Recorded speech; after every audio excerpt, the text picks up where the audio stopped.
All right, hello everybody, and welcome back to Highlandshire. Today on Mossy Bus, I'm gonna switch gears a little bit. We've been kicking butt in the kitchen. I'm pretty happy with my progress. Let me update you on that. So all of the cabinets are bolted into position. We did both floor and wall connections, and then the cabinets themselves are connected together. So that's basically done. The sink is getting prepared. I'll get to that in a second. The reason it sits over there is just so it was out of my way. The oven is 100% done to go in, but it's waiting for the countertop. That's just how these install. The countertop's supposed to be in place first. I have my 12-volt wire for the oven right there, and the gas line hole is drilled and ready to pop up through whenever I want to. The base here for the wood stove is completely glued and screwed, so that's done. And then I did a lot of this the other day. I had to put a full width support board for this sink. So the manual said it's about 350 pounds when it's loaded with water and dishes and such. It's stupidly heavy. The instructions say you should really have full support, being that it's a clay sink. This bottom is clay, there's no reinforcement in it. It's thick, but it's clay. So this way the entire bottom has perfect support. Unfortunately, that is raised significantly above the one that came in the cabinet. So you can see there's only a small gap there, but it is what it is. The good news about having both this and that is I'm not going to build any additional supports in the lower part of the cabinet. I just don't see the point. This plywood has been strengthened by 2 full plywood boards, and this one actually has 2x underneath it just for additional strength. I'm not worried about this thing collapsing or going anyway or flexing. It's just not gonna. So we're done with the support. I have my drain hole, and then this is the back, which goes down between both of those and comes up for your faucet. Now I have one more thing to drill, and that's the bottom panel. Not a big deal, just gonna run the jigsaw through there, or maybe the multi-tool right back there, and create a U for my drain out and my plumbing in. I think with this location here, I'll be able to do my S-trap and have it drain within a U, so we still maintain all this front space for storage. So that's the update on the kitchen. That glue's drying, and I'm a little burnt out on it. So I've also installed that window, and that window, and that window, and that window, and then that window, that window, that window. So other things that I haven't filmed. But today, switching gears, I'm gonna move on to this back section. This whole bench is gonna need hard foam. So we're getting to the point where construction is gonna switch from the front of the bus to the rear. We're almost weather tight, as you know, with the windows. So instead of continuing to focus up there for the sake of sanity, I'm gonna move myself back, and I wanna start building my bed frame and foaming off this area to get the engine bay insulated. So the first step in that process is finishing this tin over in white. So I need to clean up the windows, just like I did on all the other ones, and then paint this tin here white so it matches. Then these pieces, which are outside of the bus currently, also need to be painted white and then reinstalled. I'm hoping I can do it without rivets. Definitely can put some screws right through these old rivets. The big ones up here I haven't popped out yet, but I should be able to screw right through them with self-tappers. And likewise along here, these were screws originally. And a reminder to everybody, this is the air intake for the bus. So there's a reason this is not insulated. This cavity, this is a vent to the outside. This goes down to the engine. This shelf right here is the air filters. There's 3 oil bath air filters below this shelf. So that's why there's no insulation there. So I'm ready to get started on that. I got all my little discs. I got my mask. Got my glasses on my head. This shouldn't take too long to buzz these edges.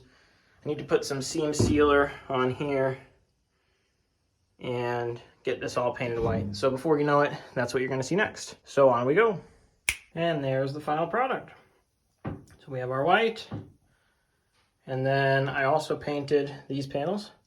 I'll show you guys those next. Here they are. Came out pretty nice. Those Rust-Oleum turbo cans, I mean, if you're careful, they can work pretty well. So before you know it, we'll be reinstalling These are actually the only two rear ones. There's some slivers that go with these, but this is the main panels. This is for the front. This is for over the door, but I just had it and I figured I'd clean it and paint it at the same time. But that's the last panels for the rear, along with those other little trim pieces I just mentioned, the slivers. But yeah, came out pretty good. So we'll get those installed pretty soon. On to the next project. All right, hello everybody. We are back and it's a scary day. Basically, it's time to install our mini split in this bus, and it's kind of something I've been dreading because we have to cut a giant hole in the side of the bus. So right here, this aluminum skin of the bus has to go away. We're right behind the tire on the driver's side, and inside the bus is our outdoor mini split unit, and that's going right here. So I need to remove this. I need to create an insulated pocket for that mini split outdoor unit to be able to get fresh air and do its heat exchange. So basically this entire piece of skin needs to be replaced with a mesh of some kind, and it's all riveted together. This is aluminum, so it's going to be easy to cut, but what's scary about it is just the fact it's going to be a giant hole in the bus. So the mini split inside fits pretty tightly between the wheel well and the cabinet, and that's not a huge problem. We're going to have enough room to put the box around. It's just going to be a plywood box, and then it's going to be insulated. We obviously need to make the box waterproof, and the drain, will drain and drip out the side of the bus. So it's a pretty robust project. It's something that I've been avoiding, but something we got to do. So it's time to whip out the Sawzall, the skill saw, and whatever else we're going to do and make a big hole. Wish me luck.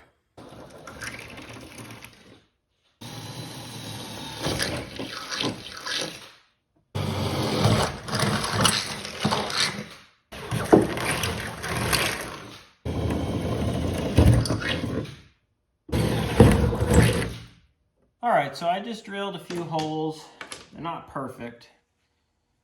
There's some issues with these top ones. I was too high, but it's not the end of the world.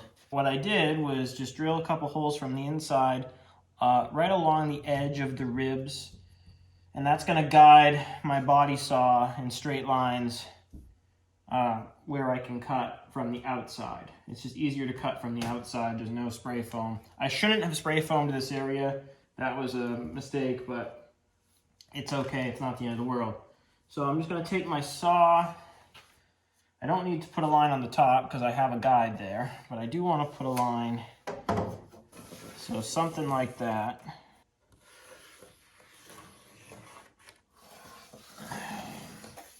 So it's sort of an arbitrary line. It doesn't really matter, but that's where it's going to be. Well, there's no turning back now. I have a body saw, and let's give it a shot.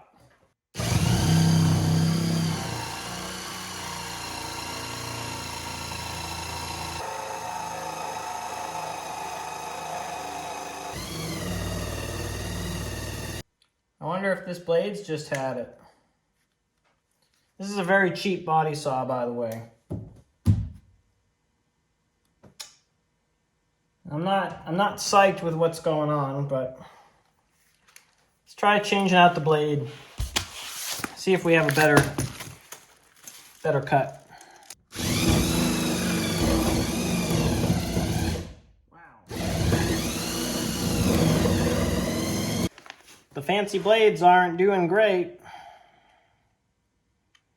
Barely working at all. This is thin aluminum. It's just, I don't know if it's me or if just every tool is made badly nowadays. Every supply, just nothing seems good enough.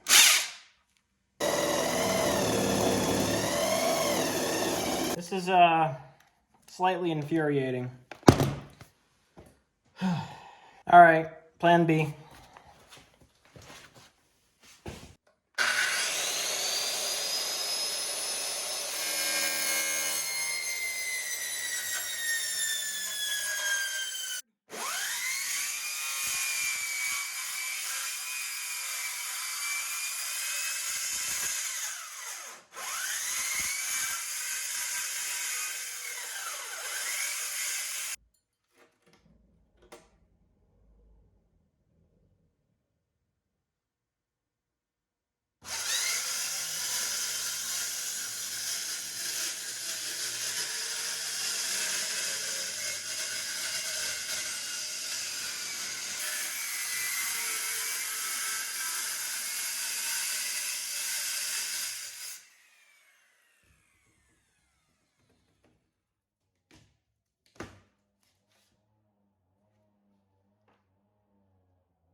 Okay, so technically that worked, but it was really uncomfortable.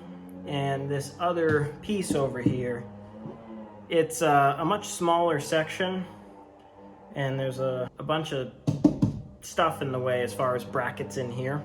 So I think I'm gonna use a cutoff wheel, but I have to get that from my other location. But anyway, there's a hole in the bus, and there's no going back now.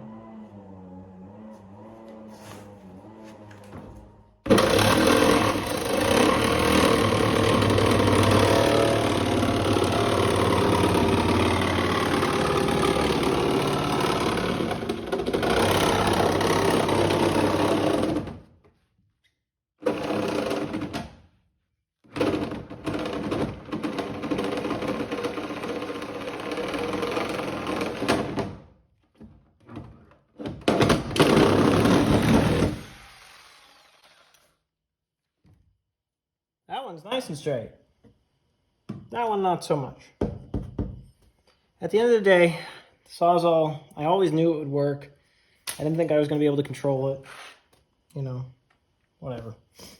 It's going to be better to do that than to go bother and try and find the cutoff wheel, which is going to be slower and cause heat under the foam and all that stuff. So we'll get these last two cuts made here, then we'll clean up this crazy bow. Sawzall for the win. Body saw, junk. Junk, junk, junk.